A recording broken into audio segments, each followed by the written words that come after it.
hear mine. Okay.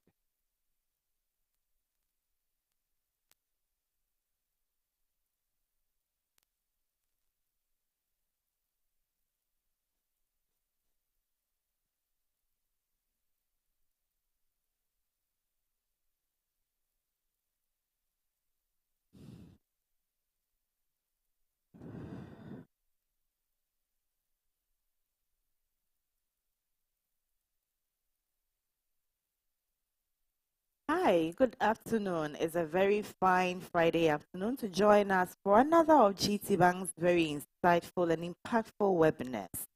So today, in a competitive landscape like the one we have currently in Ghana, it takes more than just correct products or prices to win over a customer. It even takes more strategies to keep them loyal to your brand. And so today we're pleased to bring to you a panel discussion on service as a strategy, turning everyday interactions into growth for businesses. And I'm very privileged to have with me very seasoned professionals who have lived and exemplified service in their everyday lives, personal lives, professional lives. We're glad to have them on today to have a discussion on how best we can help our companies grow using service as a very indispensable tool for everyday growth. So, to my immediate left, we have Stephen Nasebwedi. Stephen is a marketing, communication, digital technology, and people development consultant with over 20 years of experience. He's actually a sought after speaker and facilitator of several industry events across Africa. Stephen, you're welcome. Thank you very much. Yeah. Me. Also on our panel, we have the lady, a very strong lady in the midst of men. She is Agnes Uswa from Divisional Head for Corporate Communication and Customer Experience. Agnes has over 20 years experience in the service industry. And for the past 5 years, she's redefined Guarantee Trust Bank Ghana Limited's brand presence through impactful campaigns that connect with Ghanaians nationwide. Her passion for customer loyalty and service excellence continues to strengthen the bank's relationship with its customers. So if you're looking for the face behind the experience you have with Guarantee Trust Bank, there you have it. That's Agnes Owuswa from Agnes. You're welcome. Yes, thank you for having me. Right. And last but definitely not least, he's someone would actually call a veteran. He's seen it all and done it all with Guarantee Trust Bank Ghana Limited. 20 years in this bank, that's no joke. And there you have him, Nana Jumo Bonsu. Nana is the head of International Settlement Group for GTBank Ghana and a specialist in international trade and foreign exchange regulations. Like I mentioned, he's been with us for 20 years and he's held very top positions in commercial and corporate banking divisions. He at a point was also our lead strategist. So we're very happy to have you here, Nana. Welcome. Thank you, and I'm happy to be here. Okay, so we'll just zoom straight into our discussion for today. So people would say that customer service is someone's job role. You enter into a company, you're looking for customer service, and then go upstairs, go to the first floor, go to a second floor. Is it really a single person's role, or it has to be a hands-on approach for a company? I'll throw this to Agnes. We speak about customer service in direct relation with when we about service as a strategy. Something that can be a bit subjective. People have different ways that they see it. When it comes to service delivery, it's everybody's role. But yes, over the years, people have narrowed customer experience service strategies to just the individuals who happen to interface with customers at the point of complaints. So when you look at service delivery, when you look at service as a strategy in relation to how people feel or behave in businesses, let's not even put it on the grounds of big businesses like Guarantee Trust Bank. Come to our day-to-day business service deliveries that we have for the restaurants, for the salons, for the barbering shops. It's a place where you have somebody who is rendering the service of cutting the hair. We have the individual who sweeps the floor. We have the one who tidies the entire room. Everybody plays a role for you and I who visit that premise to be happy. Those people behind who are not necessarily working directly on the person seem to think they aren't part of the service experience. So they pick and choose how they want to do it and when they want to do it. But over time, you realize that before you can sit on that chair and get that service, that room needs to be a place that you want to stay for that period. So for it as a strategy or service delivery, we've learned that yes, people will forever attribute it as a responsibility of the customer service person, the receptionists, the call center agents. But once you are part of the entire delivery chain, all the way to the security person at the gate, who opened the gate, who allowed you to park, or who directed you to park, each of them plays a key role. But subconsciously, they aren't aware that they are playing a critical role in service delivery. So I would say it's a cut-across approach. Everyone does it. But I'm sure at the end of our discussions, we will understand how our individual roles come to play when it comes to a business's objective in service delivery. Great, great. So from what you're saying, then it's an all-inclusive effort, to render service. And that's why for Guarantee Trust Bank Ghana, right from the gate, you'd have a security man waving the flag with a smile to welcome you in. You get to the reception, you have a lovely lady or gentleman to usher you in before you actually get to the customer service person. Thank you very much, Agnes. Stephen, is there any cultural or attitudinal shifts that we need as Ghanaians, to improve upon our customer engagement? Thank you very much. Yes, we do. What Agnes said earlier, for example, she mentioned something that in the olden days it used to be all about responding to customer complaints. Today, there's a big shift. The customer expects more. So there's something we call the cycle of service. Everybody that contributes to the delivery of the expectations of the customer should be aligned with the customer service approach that we have, with our customer service philosophy. I want to extend it to say that it even includes people that you outsource your services to. And I'll give you an example. Since most of the people that we are speaking to are SMEs, you'd find that if you have a restaurant, for example, you use a courier to deliver your food. The food that I buy it because I expect it to be great food. I expect the same taste and everything. If the courier messes up, delivers it too late, and so the food is cold, or even the courier, turns up all sweaty and smelly, it ruins the taste, it ruins the appetite. So you don't just, customer service is not just the responsibility of the internal people. The mindset today should be such that everybody that contributes to the delivery of your service should be aligned. So be interested in how the courier that's delivering your food appears, how your security man who you've outsourced appears. That's very important. So then it goes beyond just rendering what exact service you have been contacted for. It is a whole chain. So you need to ensure that whoever is in that chain is also up to task. That's a good one. So Nana, I'll come to you now. Is there a reason why businesses should view customer service as a cost growth strategy rather than just a support function? Yeah, that is a very critical point. I mean, no business starts up to offer a product or service for itself. It will want customers to patronize it and then be able to make some money out of it. So I'll look at it from two angles. I'll look at it from the revenue point and then the cost point.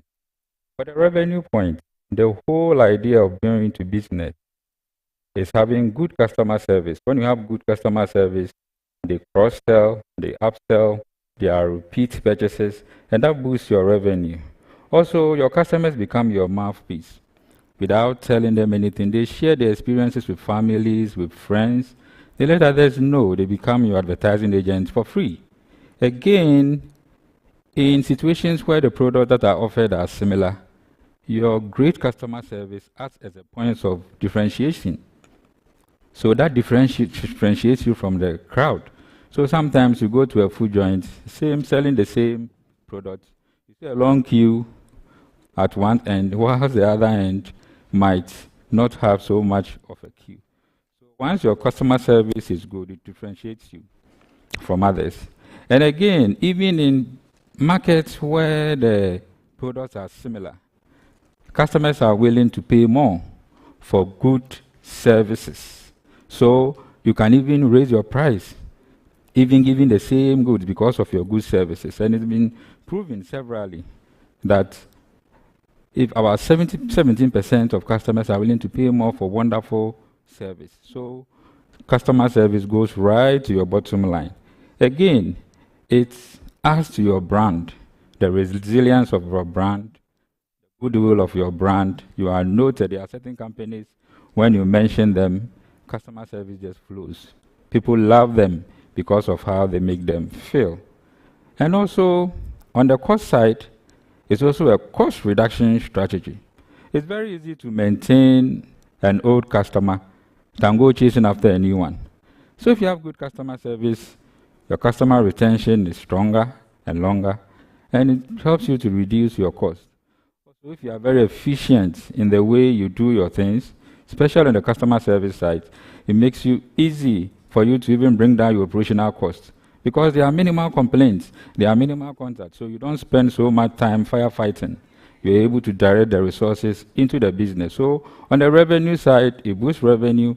On the cost side, it brings down costs. Bottom line, profitability, it increases profitability. So it's a very important aspect of business. Right. Thank you so much, Nana.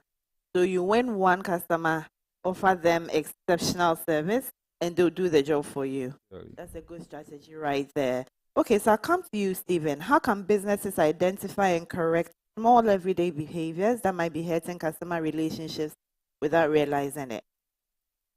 Very much. A couple of things I want to say. Number one, listen, listen, and listen more. So, and listening today in the digital age is not just listening to the customer when he picks the phone to call you like we used to have in the olden days, but listen even to their conversations online, not directly with you, but the things that they are posting about, so you understand the customer's expectations and their needs. That's one. Listen, listen, listen, and get insights from what you are identifying, what you're hearing online, and use that to influence the way you deliver your service. The second one is also learn more about the customer. The customer's interests and their needs keep changing. Today, the customer might want one thing, but tomorrow they will want another thing because their lives have changed or their lifestyle have changed. For example, if as a bank you want to retain a customer who is just a fresh graduate or retain him for a longer period, monitor and listen to him, engage him, learn about how his life is progressing. Tomorrow he might be a married man and he's interested in getting a mortgage. Okay, if you understand his status, how it's changed, then you'll be able to deliver services the way that you need them. So that little savings that he has, tomorrow before he comes to us, you'll be able to tell him at the counter, did you know that with this savings, with this deposit, you could apply for a mortgage, you could do that. Then he comes to appreciate the value you are giving him. Because like Nana said, in essence, we don't sell products and services. We offer solutions. And the solutions are what they are interested in. If we can deliver the solutions in ways that they are very, very happy, they will stay with us. I'm sure I'll come back to Nana because you mentioned getting one customer and getting is like a buy one get one free approach. In your experience, what's that one small gesture? And I say small advisedly because what matters a lot to someone might actually be nothing to someone, But in your experience, what's that one small gesture that has turned a one-time customer into a loyal advocate for you? So I will first want to add to what Stephen said on the cheap, cost-effective things you can do in customer service. What is the cost of a smile? I mean, our customers are demanding that after you've smiled, they want to see the emotions, and that's it. No, they want to even see the emotion. What is the cost of a thank you note? A small WhatsApp, thanks for your business. Those ones are very inexpensive things that can really promote the business. Now, for my experience, I have looked at two things, patience and empathy. Patience, because the product or the service that you are rendering is for customers. And their feedback is what will make the product good or bad. One billionaire investor said that your product might be 80% good, 70% good, even 60% good, but it's only the customer that will make it 100%, because they are the ones who will tell you what they need, that you can tailor your solutions to meet what they need. So, patience and then empathy. Empathy, some describe as walking in the shoes of the customer for a mile. Just understand them. And I will give this example of one difficult customer, as others used to see her. It's an elderly woman, and it's almost always a running battle when she gets to the banking hall. We got to a point, one day they just brought her to my office, just told me, they came, invited me to come and attend to her. I brought her to my office, sat her down, she sat down. I listened to her, right from one branch to the other, all her complaints, all her issues. I listened patiently. After that, we tried and we found a solution to what her problem was. Up to today, when she travels, she calls me. Now I know his sons, he's introduced his son to me. When his sons they come to Ghana, they come and visit me in the branch. Even her properties, she's introduced me to the properties that she had, her estate agents, those who are watching over the houses. In fact, when I receive very odd calls, my wife just picks the phone and tells me, your mother is calling. She knows it's not my biological mother, but she knows the customer. She will call at any time, and I'm able to respond. So the transaction has gone from being a transaction to a relationship, and that is what we need to do. We need to get the customers to feel and know that they've been heard and their issues have been addressed, and they will stick with you as long as it takes. Stephen, you seem to have I really like what Nana said, and I want to add a couple more for SMEs, like small businesses. For example, you have a restaurant. Just get a few wipes, sanitizers. People come to eat with their hands, and they will love it when you give them a wipe. So it's not the usual, press some liquid soap and wash your hands. Wipe your hands. They feel that you are going extra, or even a little mint for their mouth. It clears them. Another example that I often give, because I work a lot in the beauty industry, when you're applying makeup on someone, talk to them, get them to understand their face. Okay, so you tell them why you're putting on a primer before you put the foundation. Tell them why you're putting liquid foundation and not powdered foundation, whatever. They will appreciate that. Okay. Right. Number two, this is a catch. People spend a lot for their wedding makeup, not because they just want makeup, but because they want to look great, just look flawless, because the whole world is looking at them. Okay, so go the extra mile, dear makeup artist. Go the extra mile. Either stay with them, and then after every little while, just go and touch up their face. If you can't do that, it's very easy to give what we call testers to the maid of honor. Just give it to them. So she would be with the bride the whole day. After the that ceremony in the church, they can touch up their face a bit. After they've had a bit of lunch, they've danced a bit, just touch that. They would appreciate it, and they'll keep coming back. And the catch is that every time there's a wedding, amongst the bridal team, one or two of them will be getting married in the next year. You treat the one that booked you the first time very well, the others will come back, and there's new business. Stephen, you've really proven you're a people development consultant. Okay, so dear makeup artist, there you have it. Don't leave us alone on our wedding days, please. We beg you. The pressure is enough to cause us to sweat a whole lot. We need you to tap up. Just go the extra mile, and we'll keep our loyalty to you. All right? Okay, Agnes. I now actually talked about smiling at the customer, and in my head, I'm like, okay, this is a woman who smiles every day so effortlessly. Throughout the day, you see her smiling, never a frown. Now, I'll come to you. Are there any low-cost or practical ways that businesses can enhance customer experience? And I'm asking you this because you are the head of customer experience for Guarantee Trust Bank Ghana. Are there any practical or low-cost ways that we can enhance our customer experience without breaking the bank? Sorry. One thing about products and services, before it is developed to the customer, we test it around the entire product or service development, had the customer at the center of it. So when we speak about customer experience, it's already embedded in the service. That, let me use a grocery store, a typical provision store. You enter, you are there to buy milk. You get there, the milk is available on the shelf at a height that you can pick. Once you pick it, you come to the counter, you pay, and then you leave. That product, milk, will satisfy you, and it was developed with you in mind. So that alone serves a purpose. But in today's business, if that provision shop, I pick the milk and it's dusty, or there's dust settled on top of it, get to the counter to pay, and I see one 8-year-old child trying to get me calculations of the money and all that. It has to do directly with the milk I was there to buy. But you realize I get offended, I feel the shop owner is not serious, and that's it. But that shop might be the only shop you can find that type of milk.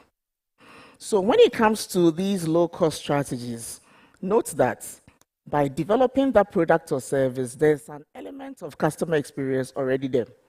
But to survive in today's business, you don't need to put in money at that point when we speak about service as a strategy.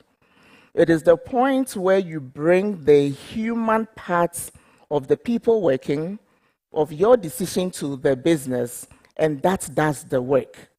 Why do I have a problem with an 8-year-old taking my money at the counter? Clearly, that child should be in school or learning. You can tell me I was just going to buy something and I put her there. Within that period, it could make a very, very big impact on me, and I won't like it. These activities and behaviors of ours are the things that have gotten businesses to suffer certain fallbacks and all that. You will have one typical saloon, and I have personally experienced it. The workers there tend to tell the cleaner to come and hold the cream for them to do the touch-up because the other person has gone to eat. You speak in languages that the client does not understand. You are talking about yesterday's program that has gotten you so tired. Those behaviors are the... Say that one. Gossip, yes. About the person that just left. Yes. Those are the behaviors that have actually cost us the customer service we're talking about. So you needn't put in any extreme investments when it comes to delivering customer experience in the form of monetary. Yes, we'll get to the point of training and all those extra things.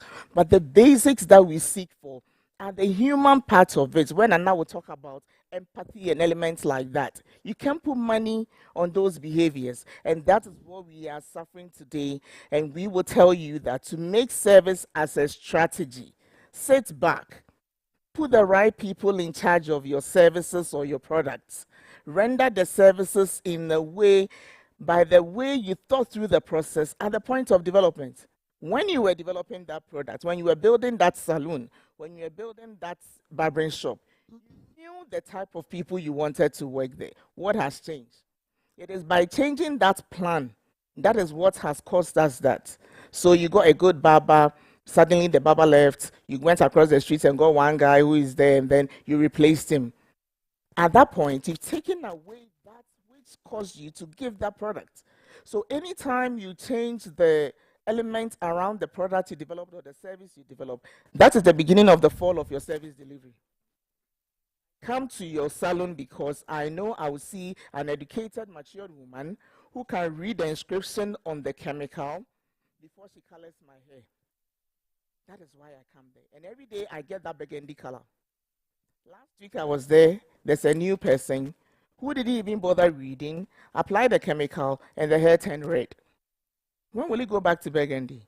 At that point, you've missed it. You could have been my hairdresser for the past 10 years, but there's no way I will be excited about doing business with you again.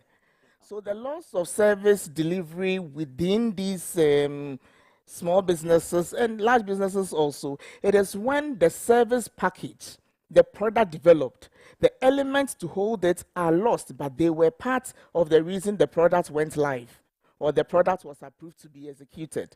Once you miss those legs, that's the beginning of your loss in service delivery. Now you have to put in the element of apology, the element of calling them, the element, that is when it will cost you more.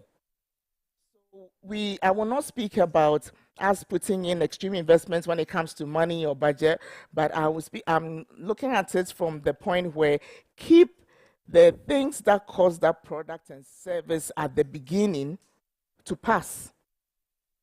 That's it. Keep it to pass. And once you sustain it, the business's service delivery will still continue to grow. Once at the beginning, you didn't even have any experience. Now, over the years, experience is coming in. It can only get better. But once you stop employing that kind of stuff, once you stop, you turn the air conditions off in the room, once you change from air conditioning to fan, once you start changing the tiles to lino floors, once your sliding louvers nets are dirty, it changes the package. And that's when we get impacted. So I would think, let's look at what's caused the product to pass first. Once we go back to what it is, I'm sure our service delivery wouldn't need any further investments to make it better. Yeah. You know what, ladies and gentlemen, it's simple. Stick to the plan. Do not deviate from your winning strategy. I mean, you can only get better with time because it's an ever evolving, landscape. New things come up, and so you need to measure up. But stick to the winning plan. There you have it. So at this point, we'll just take a short break. We'll be right back.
Wake up in the morning, it's a new day, and I got bills that I have to pay.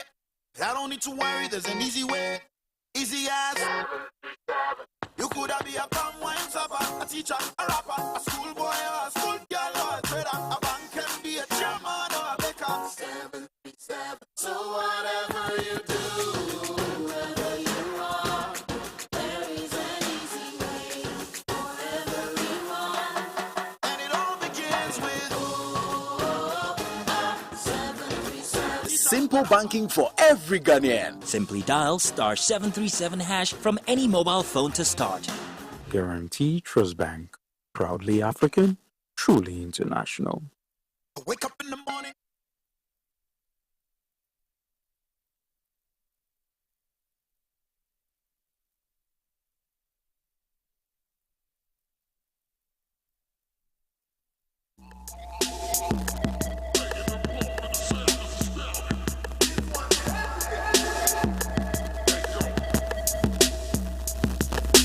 Proudly African, truly international.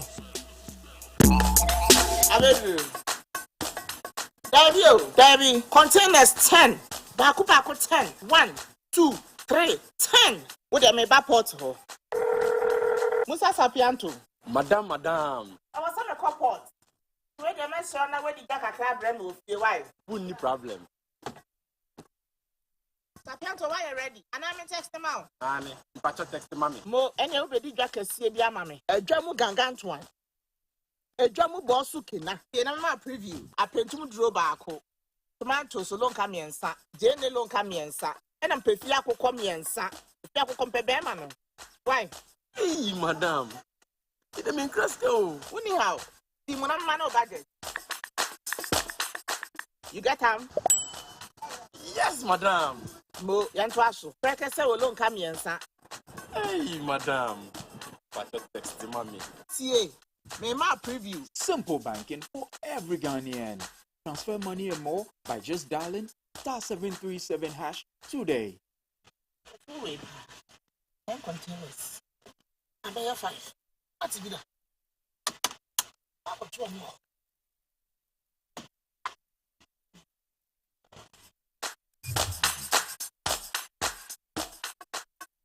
Drive through today's unpredictable weather with your own durable car. In just 48 hours, you can access up to 400,000 Ghana cedis in loans and repay within 5 years with GTBank Max Advance. Get in touch with your relationship manager to begin the process. This offer is only available to salaried workers. Proudly African, truly international. Drive through today's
Welcome back. We're still talking about service and how we can use it as a tool to grow our businesses. Let's talk digital now. Okay, so Stephen, I'll come to you now.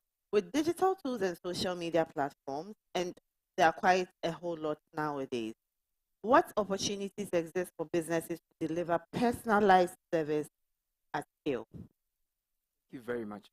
The most beautiful thing about digital tools is that you are able to leverage them to respond, for example, to customer inquiries at scale. So for all SMEs listening, for example, let's start from the basics. At least use WhatsApp Business. With WhatsApp Business, you can set up your auto response to frequently asked questions. And that way you take away all the time that you need. You minimize the time that you need to respond to individual questions. The questions are there to respond to them. Then you can move on to even those of you who are on Facebook or you're using Meta, you can use Messenger to do that. These have chatbots inbuilt, so you use them. Now, here's the caveat. The fact that you're using a chatbot doesn't mean that you should not intervene where necessary and that you should abandon your inbox. Okay. I often say, have blocks of time in a day to check the EDM and respond to questions that have not been responded to. But sometimes some of the questions are very specific and the responses might not already be in the system. What you do then is when you respond to them, put that data, that information back into the system. The next time somebody asks the same question, the answer is produced to them. So that's a basic way of doing that. Number two, I said earlier, listen, listen, listen. Now, when I was growing up, when I was growing up, if I wanted to complain, I either had to write a letter to the business or I had to find some number and call that number. Today, the way most customers do it is they just take out their phone, they tweet or they put something, they even put it in their WhatsApp group. So I often put it this way: there's a conversation going on about your brand in real time. Your job is to tune in to listen to the conversation, participate where necessary, so you can be able to avert crisis. We call customer service crisis. We're able to respond promptly. Number two, you listen also to pain points that customers have. So if you're a watches seller, what's the watches seller next door not doing that people are complaining about? So you avoid that. That way you'll be able to steal business from them. You become the business leader. These are all simple tools you can use. So, for example, when it comes to the listening, there's a basic tool they call Google Alert. So everyone that's listening, please, if you can't afford it, go onto Google Alert and then sign up. And daily you receive messages about mentions about your brand, things that relate to your industry. For big businesses, that are what we call listening tools. These listening tools will track everything that you want to track, from keywords about your business, even competitors, so you know everything. They don't just stop there. They also do what we call sentiment analysis. To be able to tell that you are trending. Yes, you are trending. Is the trending positive or negative? What is it about? Because sometimes we get deceived into thinking that, oh, we are trending. But the real conversation, like we say, happens as they walk. It analyzes even emojis. So you'll be able to know what's happening and be able to deal with those. These are basic tools we can use to be able to stay on top of customers' expectations and deal with customer complaints. Talking AI now, we're talking digital now. But can digital tools, can AI do it all? Or there has to be a fine balance between AI and human. There has to be an interface at a point in time. Yes, that is true. They always have to be an interface. And you can see from the way AI is even developing. Now there are conversational AIs that is trying as much as possible to mimic what a human would do in a normal conversation with a customer. So we see that there's always has to be that human interface. You go to certain shops, there are automated checkout points. You go to some airports, your check-in is automated. But you would find that there's always a person standing there to help somebody who's doing that for the first time, or somebody who is having any challenges. So AI automation can handle routine, repetitive transactions. That is fine. The bots can answer, where's my parcel, what is my account balance, where have my goods got into, what are the prices that you have. Those are things that the AI can actually help. But when it comes to complex situations where there's a need for creativity, where there's a need for empathy, that is where human intervention is supposed to come in. So an AI might not be able to sense a change in demeanor of a customer who is complaining about polar activity. The AI might say, I'm sorry, we will get to you. But the human will be the one who will be able to say that, I'm sorry, I understand your emotions, I'm finding the solution now. So there must be that fine balance. So there must be levels of escalation. After the AI has collected the mundane, repetitive feedback, there should be a way where the information should be able to be escalated to the next level. So that should be the case. So the point is that as much as possible, give the customers the opportunity to use the automated products. And then give them that further option where if they want to talk to a human face, they should be able to talk to a human face. The bottom line is that what the customer wants is a solution, whether from an automated service, for an AI, from a chatbot, or a human. The customer wants the solution. So the customer should have that flexibility to move between the two and have the solutions delivered to the customer satisfaction. Right. So there's a popular phrase in GTBank, just get it done. However you choose to get it done, just get it done. That customer contacted you because indeed they want a solution. And what we want our viewers to know is that for GTBank Ghana, yes, we're very strong in technology. Digital, we're second to none. But there's also a human being behind that chat that you're having. So rest assured, you're not just talking to a machine, you're talking to actual human beings who know and understand you very well, who feel what you're feeling. So whatever response we give you, coming straight from the heart. And we're inviting questions. Hey, if you have any question, if you want to ask anything of our very, very knowledgeable panelists, you can send in your questions to us. So we have someone, we don't have a name yet, but someone is asking, how can she get a competitive edge in an online thrift business? I think, Stephen, you have a strong background in the SME business, so yeah, maybe you might want to take this. All right. So in an online thrift business, excellent. That's very popular now. Number one, be responsive. If it's Instagram that you're using to promote your, as soon as you upload them, spend time in your inbox. You prompting because people ask questions like, "Oh, how much is it? What size is it?" Basic questions like that. Be active in your DM. Number two, remember we said customers only want solutions; they don't need a product. Now, one of the most effective ways you can do that is to give them extra value. For example, that pair of jeans they are buying from you, it would be nice for you to give them tips, for example, on what to match it with. That's extra. Because you want to position yourself, your business, as the go-to for fashion. They are not complaining about anything, but you really want to give them value. That's extra customer set. Do that. Number three, with your delivery, deliver on time. Also get them to understand. That's a question I often ask. When it comes to fashion, people buy clothes often for specific events. So ask them, what's the occasion? When are you wearing this? Maybe it's a dress. Then you can advise them, oh, okay, this one, maybe if you add this bit to it, it might look better or whatever. And sometimes also, when it's stripped, people spend time, even the ironing and all those things, put it on the hanger. So when it arrives, it's ready to try on. It's ready to wear. Even sometimes, sorry I'm talking about, sometimes when it comes to clothes also, the fitting is very, very important. So if you can afford it and it's close enough, ask them to come in for the fitting. So when they come in, let them try it on, adjust a few bits for them. They would love it. These are extra miles you go to keep them. Right. Free business advice for you. Let's help build your business.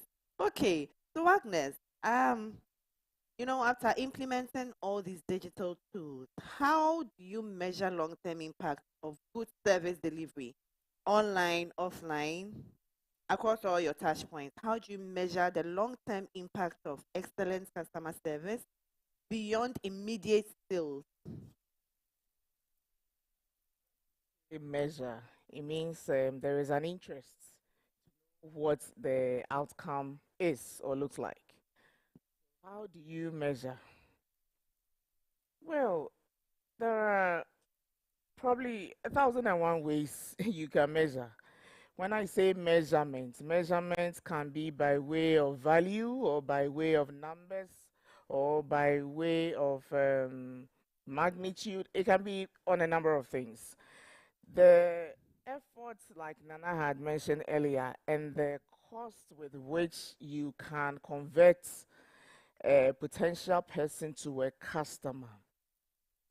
When I was doing sales at some point in my life in telecom, we used to sell certain products. It was pure fiber optic service that you can't even touch. You might not even appreciate. The number of times you need to go to the customer is only the technical person who understands the products. CTO has traveled. You drive there, oh, come, he's there. You get there, he's in a meeting. Your whole day is spent there. Then legal comes in. Then now you need to go for permits to dig the file. The number of months it takes for one customer to become yours, the least you want to do is to forget about what it takes to keep the person with you. Measure what it took for you to get the customer. Your interest in keeping the customer, your interest in identifying what makes them happy or not, your interest in their business and how you can add on to their business will never go down. That is where we look at the analytics or the things that we can use as businesses to see how we can improve our customers. We've put in place, like Steven said, measures for people to give us feedback. Typically in the Ghanaian setup, feedback is something we aren't able to take. When you tell me that I like your food, but it's too spicy, they will switch and tell you, they will tell you it's not everybody likes spicy food. So if you think you don't like it, why do you bother coming here? So all that you saw only peppery. They have that kind of behavior, and then you realize that feedback could not even be taken well.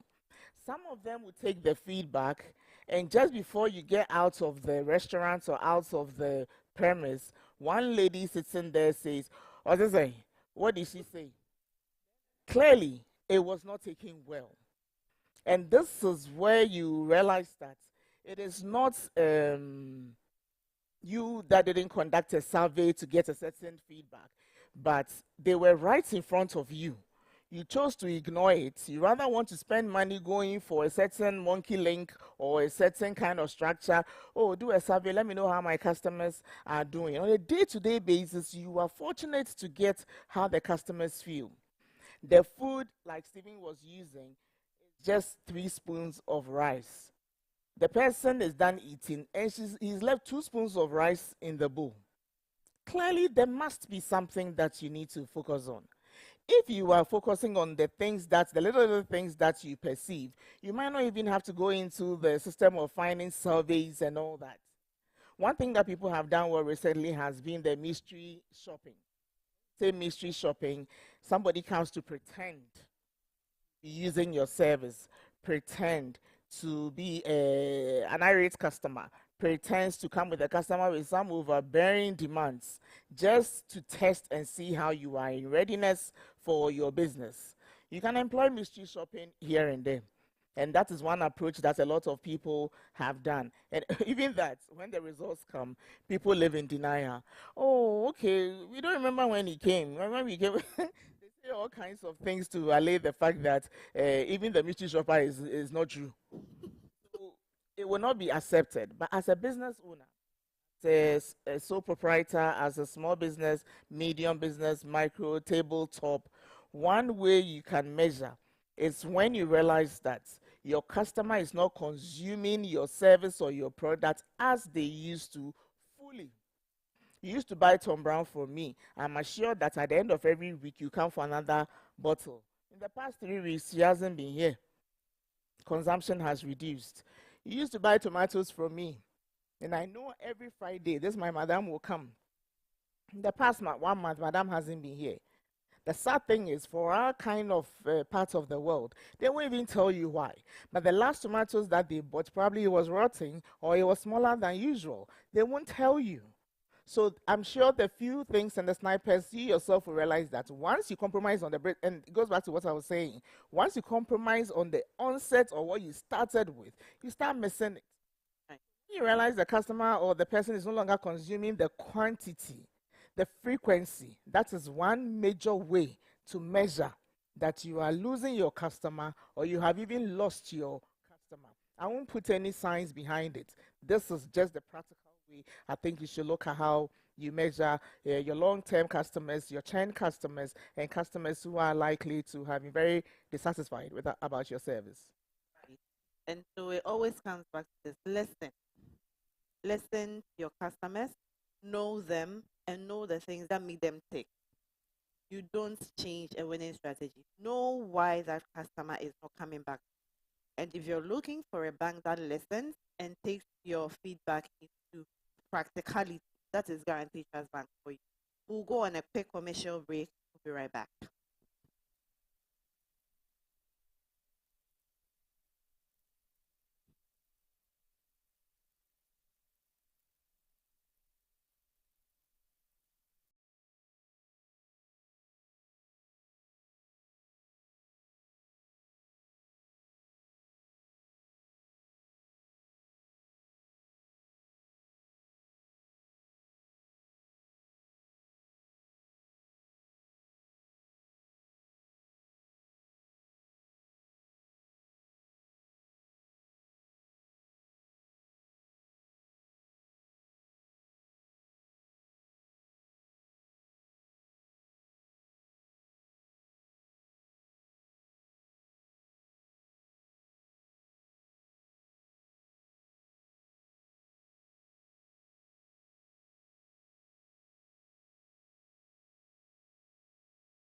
Madam. I was on a couple.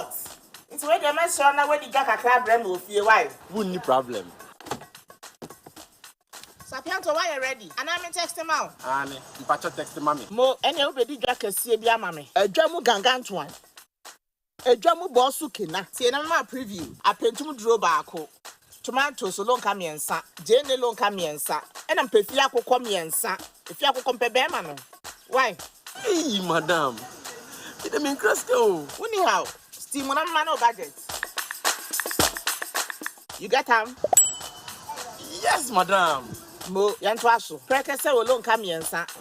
Hey, madam. You patch text mommy. See, may my preview. Simple banking for every Ghanaian.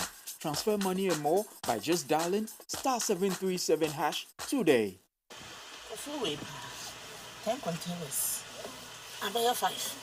What's it? I got 2 more.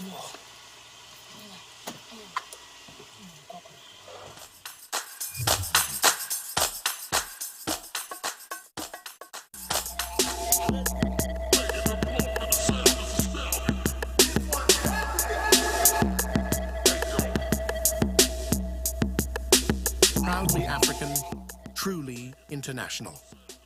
Drive through today's unpredictable weather with your own durable car.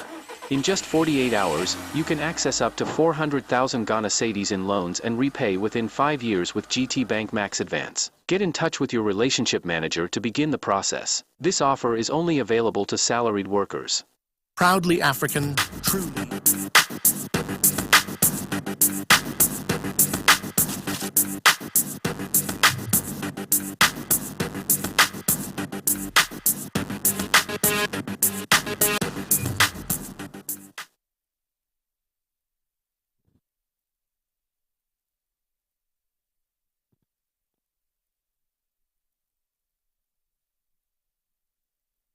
Welcome back to our web series for today. And during the break, we had a couple of questions coming in. So Kofi wants to know, how do you delight a customer to gain his loyalty in a service-oriented industry? This is interesting. Who would take this? Nana, I think I'd like you to take it. In fact, I'll take a pointer or two from each of you. Very sure. So for me, the main thing I would consider is actually understanding the customer and the needs of the customer. You know, there are some businesses. There's a watch seller. When you call, you don't mention your order, and they're able to give you your order. I even say I'm buying for my wife and my kids. She will ask you what you are buying for them. She will do it for them. Customer service should be personalized to the customers. That is what will delight the customer. That will make the customer feel like he's being heard, and proactive steps are being taken to solve this issue and to make the service personalized. So that's what I want him to do. Personalize the service, get to know your customers, and tailor solutions for their need. It's not one cap fits all. Once you're able to do that, every customer would surely love to be with you. Which one would you want to go to? The wache seller that when you go, you just mention, it's me, Nana, I'm buying wache. Or the one you have to go and start from Gary, the meat you want, Really? the salad you want and all that, whether cocoa or even you want shito. So just personalize the service to meet each customer needs, and you have them forever. Okay. In order for us to achieve that, you also need to be a regular, so we know you. Sure. But if you buy from me just Sure, once, sure. I might not remember what you bought. So keep buying, okay? Keep bringing your money. We'll remember next time you say, hey, I'm caught up somewhere. I can't come to the bank. I need you to pick up that cash. Don't worry, we won't even ask you location. We know we will come, okay? So we have another question here from Duke. Duke says, I'm a young business owner with unmotivated staff. What do I do? People say sack them, but it's difficult finding new people these days. I'll tell this to Agnes because you are very much involved in getting people to, handle customer experience. So I'll leave this for you. Oh, Duke, who employed them in the first place? So when it comes to service delivery, I mentioned that even if you get an architect to give you a plot of the room, they will place certain human beings all smiling, all excited. Behind those human beings is what you will give them to render the service. And clearly that is what will bring the said motivation. Everybody passed through an interview, a certain remuneration was agreed, benefits was agreed, allowances were agreed. They came in and they were excited to work. It's the same way you would want to track the product and how it's performing. Once the human beings are part of the service or the product, you will need to track whether it is still cut the service you've promised your customers. So if you have an element or you have seen snipers of people not motivated, it means that you lost at some point certain things that you should have seen, just as we are seeing the woman who did not come back the next day for the tomatoes in your shop, or did not come again for the Tom Brown I mentioned. So for employees or people, they are not different from the service or product you are selling. They make or are a part of that package you are selling. So once they are not motivated, it is even not about them. You don't have a service at all, which means the product has a defect. Your car tires are down. Engine is off. You've run out of fuel. Something is wrong. So that product cannot even be served in the first place. That is a clear definition of service or service as a strategy. So I would not differentiate between employees who are not motivated or staff who are not motivated from what you are rendering. Once you tell me staff are not motivated, you don't even have a service in the first place to offer. That is the clear line. And why have you gotten to this point? You did not deliberately watch, measure, note the changes when it happened. Not listen to their feedback when they started telling you that they need this, they need that, they need this. So yes, people are not difficult to find. No, people are there. Go out there, you will get it. But once they enter, after a day or two, you need to understand that that which brought them in will change. So by feedback and by monitoring and by you checking, you can continue to keep up to them so that they can maintain the way they came in. And that is the full service you've promised me coming into your shop, your restaurant, or your business.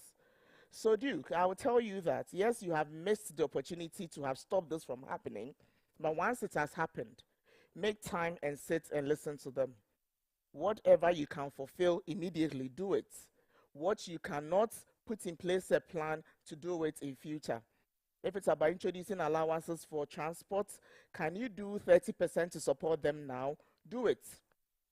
Is it that when you come, you don't give them food to eat, or they've asked you for food and you refuse to give them? If their food is 10 cedis, can you support them with 5 cedis for now? Do it. Most importantly, let them feel important. We are human, and our emotions and everything run as and when. So once they are not motivated, Duke, you can't even tell me you're running a business and employees are not motivated. Clearly, you don't have a business. So let's do a few of these things. Let's sit, talk to them, and hear what they have to say. And I'm sure as a businessman, it won't be too difficult for you to grant it or to make it better. Yeah. Right. Thank you so much, Agnes. Stephen, I have a question. Is the customer always right? This Talking service delivery, is the customer always right? Based on your response, I would have a follow-up. say not always right, Okay. but how you communicate and explain to the customer why he's not right is very, very important. The customer doesn't always just want you to do what they want. They want to understand why they didn't get what they expected. It's about explaining to them, yes, you wanted your watch this way, but we couldn't deliver that because at the state in which we prepared the watch, we couldn't have done that. Listening to them and explaining to them why the service cannot be delivered the way that they wanted it. I hope you understand what I mean. It's very, very important. Customer is not always right. because sometimes you know better than the customer and you know the best way to deliver your service. But how you explain to them the challenge that they have is very, very important. Right. If I can just add something to what Agnes said earlier, celebrate small wins with your team. It keeps them motivated. Agnes said a lot. There's a clear issue of cultural, challenge, a workplace culture challenge in there. And also whether or not you have the right people on your team. You might have missed something during the recruitment due. But finally, once you have the right team and you really enroll them and onboarded them, celebrate little wins.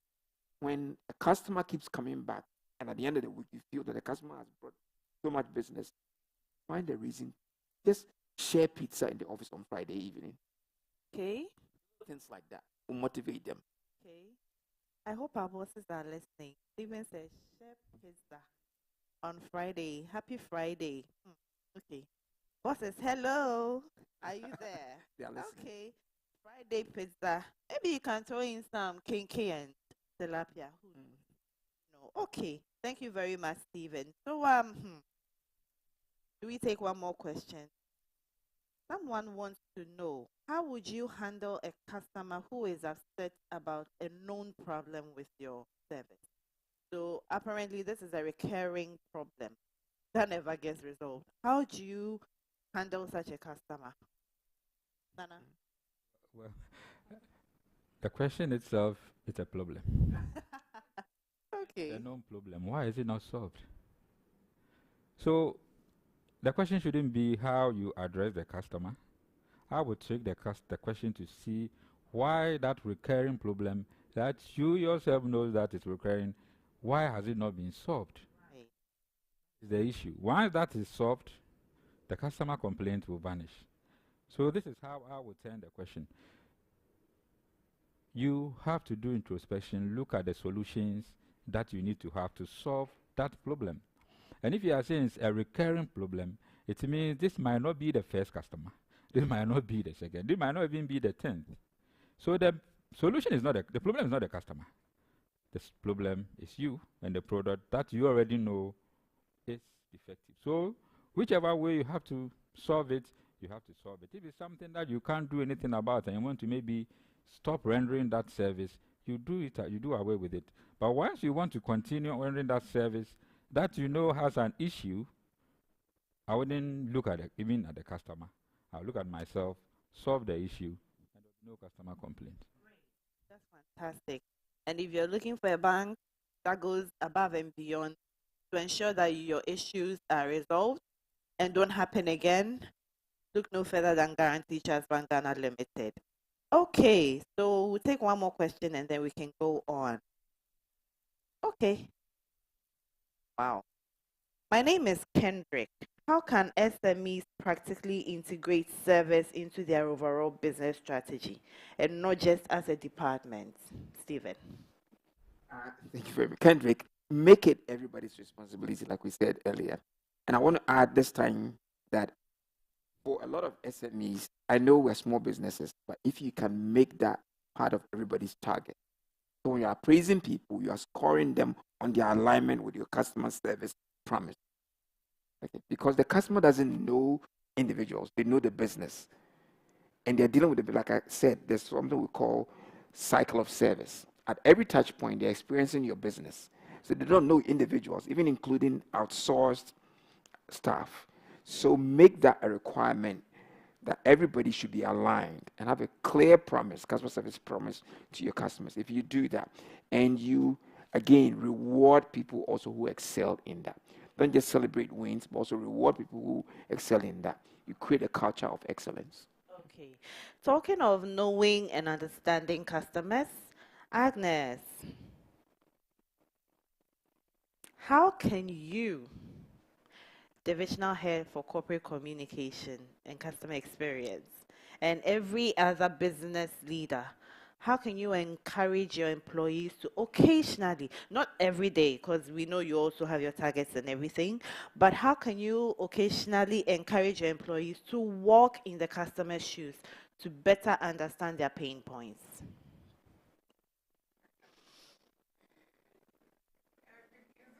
Wellington boot shoe or Tommy Hilfiger. Mm. well, that's a designer shoe. Okay. When we use the word walking in a customer's shoes, I mean, growing up, we talk about I wear the shoe and I know where it pinches and all that. People walk a certain way when they are comfortable in their shoes. When they are not, they tend to try to hold on to something and they tend to try to walk differently. So the use of shoe is a full description of how people feel while they try to use your service or while they try to feel okay. It's a clear description, and everybody here, I'm sure, majority of people, no disrespect to our brothers and sisters who are physically challenged, wear shoes and they see how it feels when it fits right and when it doesn't fit right. And that's the description. For most businesses, all employees, in a way, are customers for most businesses, except I work in a business, let's say, where I sell cameras, and that's what I do because I don't have direct use of the camera. Then you will say I can't call myself a customer, and then we now have to show you how to walk in the customer's shoes. But largely, most businesses, the people that work there use the services. If you are in Guarantee Trust Bank or any of the industry verticals, people who are working there use the service. You have an account there as well. You use the platforms. So if it is down for you and you feel frustrated, the same way customers will feel. If you work in a restaurant, there's always the tendency that even after work, you can get some of the food to eat. I'm sure when you taste the food and there's too much salt, you will also have concerns. If you work in a fashion shop, I'm sure you sew your dresses there once a while. If you work in a nail shop, you work in a beauty studio, you also use some of the products or services. So when it comes to the shoes, indeed, you're already wearing it. You are a beneficiary to the customer. So for people who work in institutions where they don't have an immediate need for the service, like the camera example I gave, those ones will need to be put into a nature where they have to make conscious effort to understand when it means when the customer tells you that when I zoom in, I get this instead of this, because there it doesn't even sound right to you. So you might not even appreciate why a Daniel cameraman is so angry at why he will buy such an expensive camera and it didn't work. And you, the salesperson, stands there and he says, but it was fine when you were leaving, because you don't even appreciate it. But the good thing for us here is majority of us already use the service. So clearly, if you cannot render a good service to the customer, it means that there's something not adding up.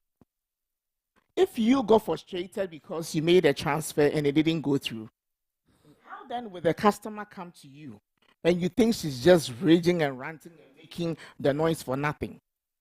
Then you haven't had it. Why would you think the customer will have it? So when it comes to being in a customer's shoes, it is something that sits with us, honestly, Harriet. People have just decided to ignore it and think customers are overbearing. You think customers complain too much.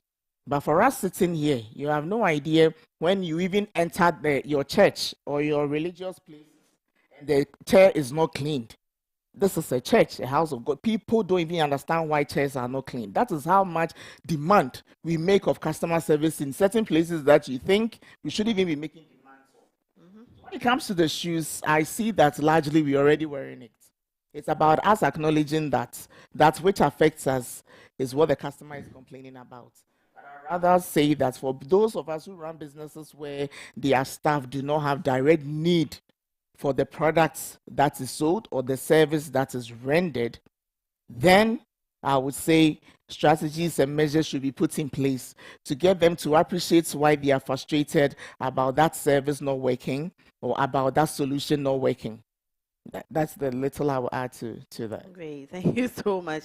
We have a comment here, and Ronnie says, please, my customer shoes are humongous. My feet will get swallowed. Okay, Ronnie. So just do one thing. Please stay on top of your game. so they are not in pain. I'm sure once they are very comfortable, you will enjoy walking in their shoes. Okay, so we'll come to you, Stephen. Looking ahead, what are some of the trends in customer expectations that SMEs need to prepare for in, say, the next 2 to 3 years? Very much. Be technology aligned. So embrace the right technology to be able to deal with customers' needs. Also, get to know, like I said earlier, listen, and get to know your customers. Not just their demographics, like their name and all that, but their preferences, their choices. Oh, sometimes call even psychographics. Get to understand them. Okay.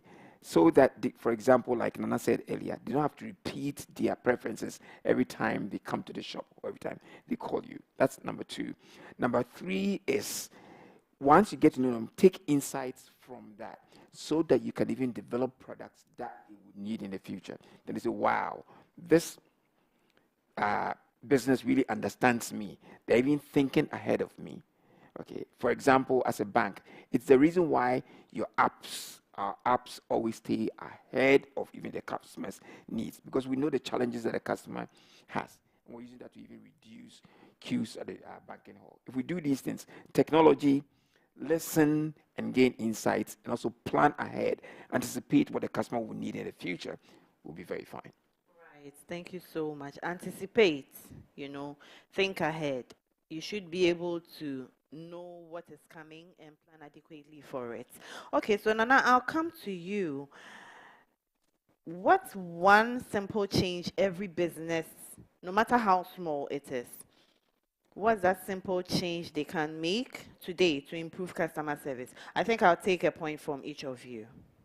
So I'll take it from Duke's perspective with regard to his staff. I mean, one thing we need to do is to continue to train staff. Let them feel a part of the organization. Let them feel a part of the service you are delivering. Another important thing, empower them. Empower them to take certain decisions. It's not that they are there collating information, everything they have to go up to be able to get solutions. They should be able to give quick and immediate solutions to certain situations while they escalate other situations. There was this telecom company that changed its business and really became very profitable. How did they do it? It was just their call center. Instead of letting customers wait, and the phone keeps telling you, you are customer number 100, you are customer number 60, you are customer number 1. The system takes their numbers and tells them they will call back. So you are off. And they followed up and called back and continue to service the customer. They saw revenue going up by 30% by just this simple change. So as you train your customers, your staff, as you make them a part of the service you are delivering, empower them to be able to give solutions while they also escalate some. And this will surely help businesses to grow. So Duke, think about it. And I'm sure it's going to help your staff to feel a part of the service they are delivering. Right from the driver to the security man, to the cleaner, to the accountant, to the person in sales and admin, to everywhere in the organization. That is one thing I think will help. Thank you, Agnes. Service as a strategy, we have looked at a number of businesses. We have heard how multinationals and big businesses, in terms of, let's say, when it comes to the financial industry, we look at things. We've heard how the FMCGs look at things. We've heard how the small, medium businesses also look at things. I've heard how our little manufacturing, dressmaking, salons look at it. You realize it's actually the same. Service as a strategy does not differ by the magnitude or size of your business. It's the same. And the one thing that I will say that every business should look at or should focus on in terms of their growth or existence within this period while we start talking about service as a strategy is stop copying people. Stop running to peep your ears and eyes through the window to see what that primary school is doing when you are running another school and you see lots of children going there. So I'm told they are doing extra curriculum of something. So let me also introduce it.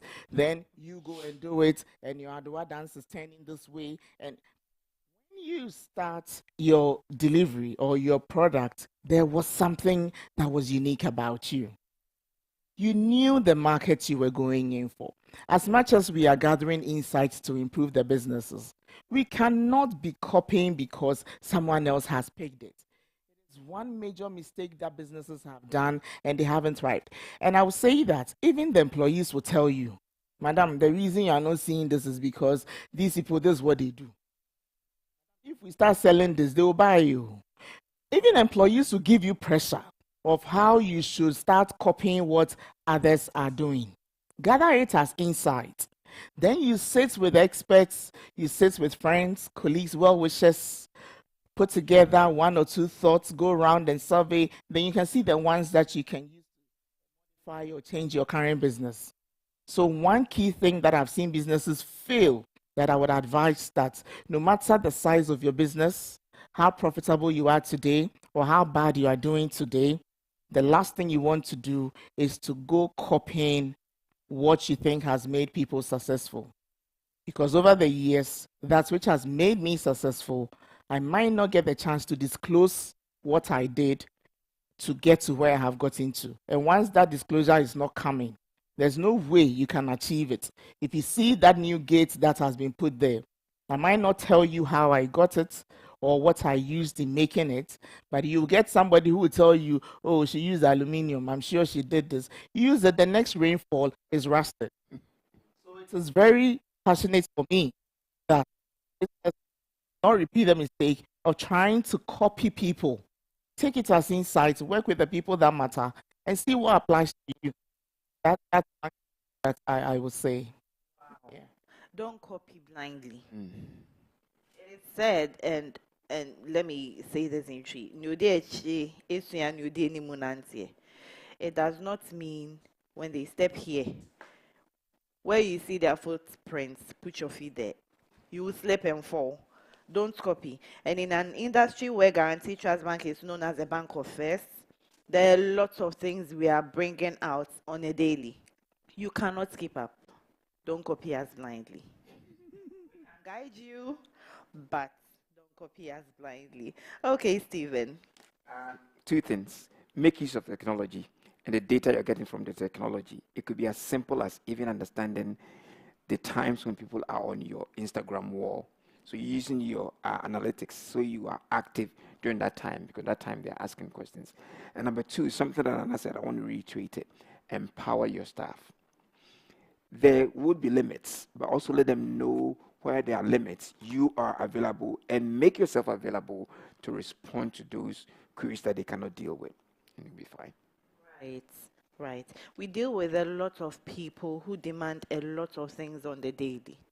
You know, you might not necessarily be that one-stop solution. So that is why it's a collective effort, to deliver excellent customer service. We've been talking about service as a strategy, turning everyday interactions into growth for businesses.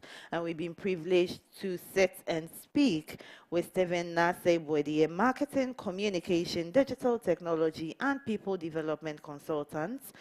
Nana Jumobonsu, head of International Settlement Group of Guarantee Trust Bank Ghana Limited, and Agnes Sewabano Ouswa from Divisional Head for Corporate Communication and Customer Experience. All these people have told you how they literally live service. It is something that you can pick and apply to your business, and we can assure you of some growth in your business. And for Guarantee Trust Bank, our doors are always open. If you need any financial advice, come to us. If you need us to help you build up your business, we're just a call away. You can reach us via email, gh.corporateaffairs@gtbank.com, ga.customersupport@gtbank.com. You can reach us on all social media platforms, and I mean all, even on TikTok. Just look for us, GTBank Ghana. You'd find us. Just DM us, call us on toll-free 0800 124 000.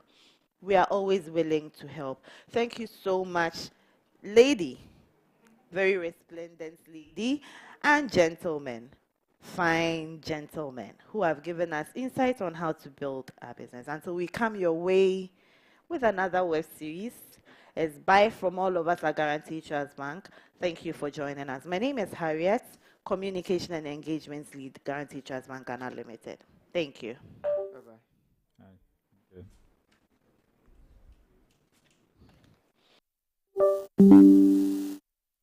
I wake up in the morning, it's a new day, and I got bills that I have to pay. But I don't need to worry, there's an easy way. Easy as 737. You could have be a palm wine topper, a teacher, a rapper, a schoolboy or a school girl or a trader. A bank can be a chairman or a baker. 737. So whatever you do, wherever you are, there is an easy way for everyone. And it all begins with 737. Simple banking for every Ghanaian. Simply dial *737# from any mobile phone to start.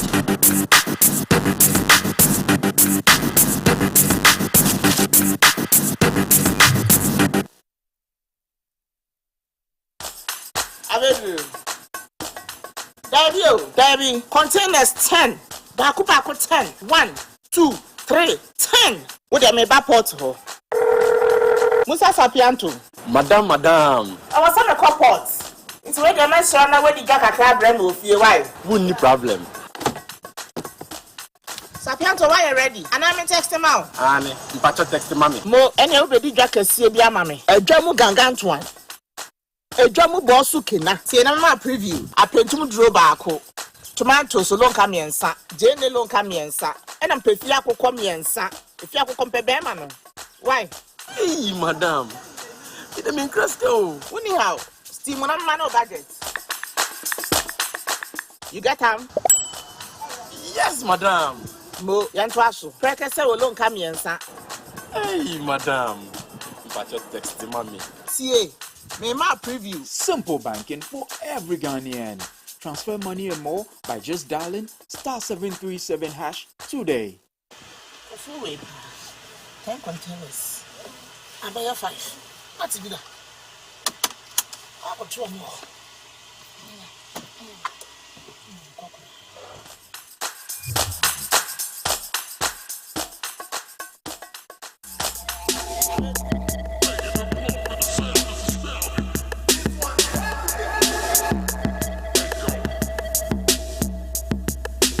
Proudly African, truly international.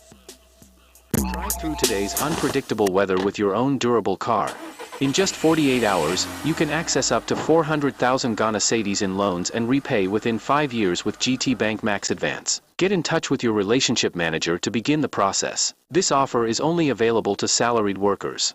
Proudly African, truly international. Drive through today's unpredictable.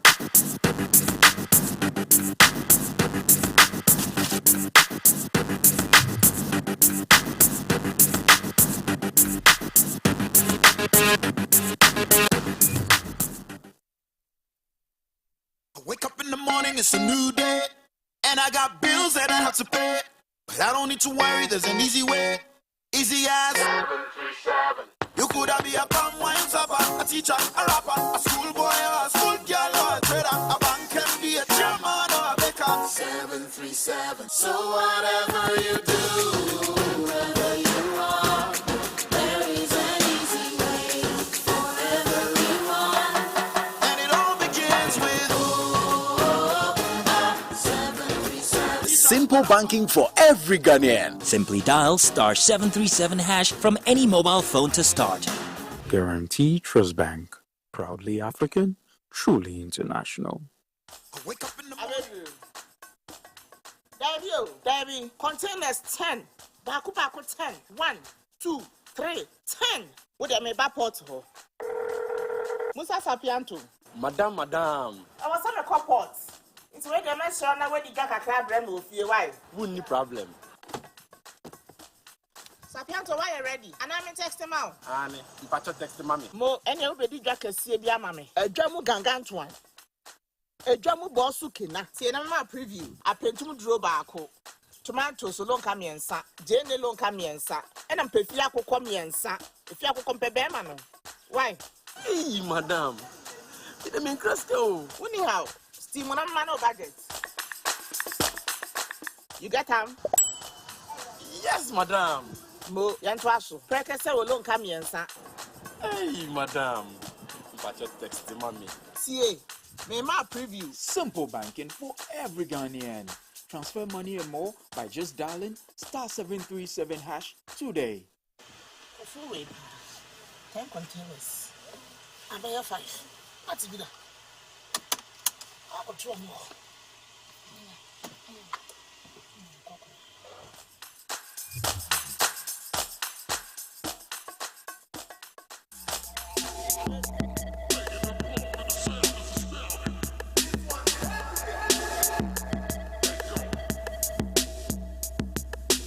Proudly African, truly international. Drive through today's unpredictable weather with your own durable car. In just 48 hours, you can access up to 400,000 Ghana cedis in loans and repay within 5 years with GTBank Max Advance. Get in touch with your relationship manager to begin the process. This offer is only available to salaried workers. Proudly African, truly international. Drive through today's unpredictable.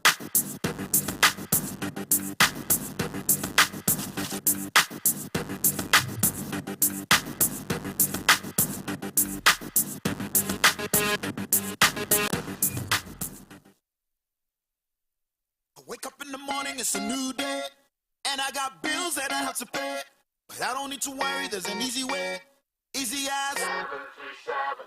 You could have be a palm wine shopper, a teacher, a rapper, a schoolboy or a school girl or a trader, a bank MD, a chairman or a baker. 737. So whatever you do, wherever you are, there is an easy way for everyone. And it all begins with Simple banking for every Ghanaian. Simply dial *737# from any mobile phone to start. Guarantee Trust Bank. Proudly African, truly international. wake up in the morning. Debbie, containers 10.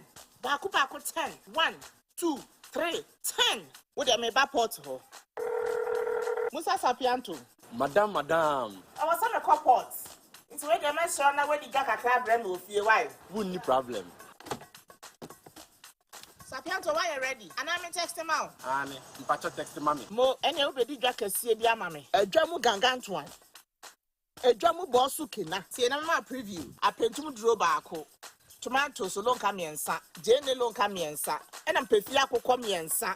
If you compare Bermano. Why? Hey, madam.